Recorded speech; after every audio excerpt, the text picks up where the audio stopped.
നായ്ക്കൻ സ്ഥാനികന്റെ ആലിംഗന പുഷ്പാഞ്ജലിയില്ലാതെ കൊട്ടിയൂരപ്പന് രോഹിണി നാൾ ആരാധന പൂജ നടത്തി.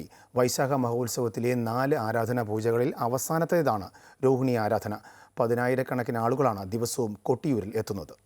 കുർമാത്തൂർ നായ്ക്കിൻ്റെ ആലിംഗന പുഷ്പാഞ്ജലി ഇല്ലാതെയാണ് ഇത്തവണ കൊട്ടിയൂരപ്പന് രോഹിണി നാൾ ആരാധന പൂജ നടത്തിയത്.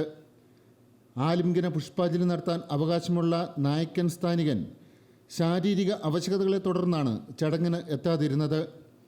അതേസമയം പൊന്നൻ ശ്രീവേലി, ആരാധന സദ്യ, പാലമൃതാഭിഷേകം എന്നിവ നടത്തി. കോട്ടയം കോവിലകത്തു നിന്ന് നൽകിയ പൂജാവസ്തുക്കളാണ് ആരാധനയ്ക്ക് ഉപയോഗിച്ചത്. വൈശാഖ മഹോത്സവത്തിലെ ആദ്യ ചതുശതം വട്ടളം പായസം ശനിയാഴ്ച നിവേദിക്കും. ഉച്ചയ്ക്ക് പന്തിരടി പൂജയ്ക്ക് ഒപ്പമാണ് വലിയ വട്ടളം പായസം മണിത്തറയിൽ നിവേദിക്കുക.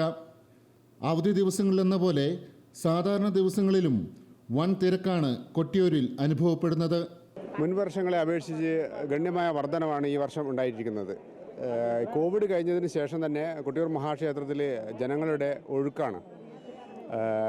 ഇപ്പോൾ തിരുവനന്തപുരം മുതൽ കാസർഗോഡ് വരെയുള്ള വിവിധ ജില്ലകളിൽ നിന്ന് ടൂറിസ്റ്റ് ബസ്സുകളിലും മറ്റ് കാറുകളിലും ട്രെയിനുകളായിട്ട് ജനലക്ഷങ്ങളുടെ ഒഴുക്കാണ് ഇപ്പോൾ കൊട്ടിയൂർ മഹാക്ഷേത്രത്തിലേക്ക് നടന്നുകൊണ്ടിരിക്കുന്നത്. കൂടാതെ ബാംഗ്ലൂർ, ചെന്നൈ, അതുപോലെ തന്നെ ദുബായ്, മറ്റുള്ള വിദേശ രാജ്യങ്ങളിൽ നിന്ന് പോലും കണ്ണൂർ എയർപോർട്ടിലേക്ക് ഭക്തജനങ്ങളെത്തി ക്ഷേത്രത്തിലേക്ക് വരുന്ന ഒരു സമ്പ്രദായവും ഇങ്ങനെ കണ്ടുവരികയാണ്. ശനിയാഴ്ച പന്തിരടി പൂജയ്ക്ക് ശേഷം ശ്രീകോവിലിൽ വച്ച് കോട്ടയം സ്വരൂപത്തിലെ അമ്മരാജയ്ക്കുള്ള തൃക്കൂർ അരിയളവും നടക്കും.